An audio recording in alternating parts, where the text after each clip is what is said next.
இங்கே hero heroine அவங்களோட ஃப்ரெண்ட்ஸும் சேர்ந்து ஒரு புதையல் எடுக்கிறதுக்காக ஒரு போட்டில் போய்கிட்டு இருக்காங்க. அப்போ இவங்களும் அதுக்கு தேவையான ஷூட்டு மாஸ்கெல்லாம் மாட்டிக்கிட்டு தண்ணிக்குள்ளே குதிக்கிறாங்க. அப்போ இவங்களுமே தண்ணிக்குள்ளே பொறுமையாக நீந்தி போக ஆரம்பிக்கிறாங்க. அப்படி போனவங்களுமே ஒரு வழியாக அந்த புதையல் இருக்கிற இடத்த ரீச் பண்ணிடுறாங்க. அப்படி போனவங்களும் அந்த இடம் ஃபுல்லாக சுற்றி தேட ஆரம்பிக்கிறாங்க. அப்போ அவங்க தேடிக்கிட்டு இருக்கும்போது அவங்களுக்கு ஒரு கோல்டு காயின் கிடைக்கிது. அது கோல்டு தானான்னு தெரிஞ்சுக்க பக்கத்தில் இருக்க ஒரு ஃப்ரெண்டு கிட்ட கொடுக்குறான்.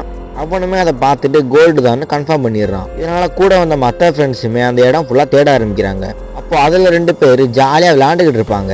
அப்போ இவங்களுக்கு பின்னாடி ஒரு ஷார்க் வர, இதனால கூட இருந்த மற்ற ஃப்ரெண்ட்ஸ் எல்லாம் அங்கே இருக்கிற ஒரு சின்ன கேப்புக்குள்ளே போய் ஒளிஞ்சுக்கிறாங்க. நிறைய பேர் நம்ம வீடியோஸை பார்க்குறீங்க, ஆனால் யாருமே சப்ஸ்கிரைப் பண்ண மாட்டேறீங்க. இப்போ வீடியோ பார்க்குற நீங்களுமே எப்போ நம்ம சேனலில் புதுசாக பார்க்குறீங்கன்னா அம்புக்குறி காட்டு இடத்துல வெள்ளை கலர் சப்ஸ்கிரைப் பட்டன் இருக்கும். மறக்காமல் அதோட சப்ஸ்கிரைப் பண்ணிட்டு இந்த வீடியோக்கு ஒரு லைக் பண்ணிடுங்க. அப்போனா தான் எனக்கு அடுத்தடுத்து வீடியோ போடுற கொஞ்சம் மோட்டிவேஷனாக இருக்கும். மறக்காமல் லைக் பண்ணி சப்ஸ்கிரைப் பண்ணிட்டு இந்த வீடியோ பார்க்க ஆரம்பிங்க. அப்போ அந்த ஷார்க்குமே அங்கே இருந்தவனோட கையை கடிச்சிருது.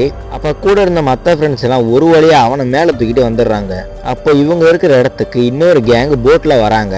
அப்போ இவங்களுமே அவனை காப்பாற்ற அவங்க கிட்ட ஹெல்ப் கேட்குறாங்க. அப்போ வந்தவங்களும் இவங்களுக்கு ஹெல்ப் பண்ணுவாங்கன்னு பார்த்தா கன் பாயிண்ட்ல இவங்கள லாக் பண்ணிடுறாங்க. அப்போ வந்தவங்க என்ன சொல்கிறாங்கன்னா, எங்கள் பொருள் ஒன்று தண்ணிக்குள்ளே மாட்டிக்கிட்டு இருக்கு, அதை மட்டும் எடுத்து தந்தா உங்களை எதுவும் பண்ண மாட்டோம்னு சொல்கிறான். இதனால ஹீரோயினை ஒரு ஷார்க் கேஜுக்குள்ளே அடைச்சி தண்ணிக்குள்ளே இறக்குறாங்க. அப்போ இவ உள்ளே போனதுமே அந்த இடத்துக்கு 2 ஷார்க் வந்துடுது. அப்போ அந்த ஷார்க்கும் அந்த இடத்த விட்டு ஒரு வழியாக போயிடுது. அப்போ இவளுமே பொறுமையாக அந்த கேஜை திறந்து வெளியே வர்றா.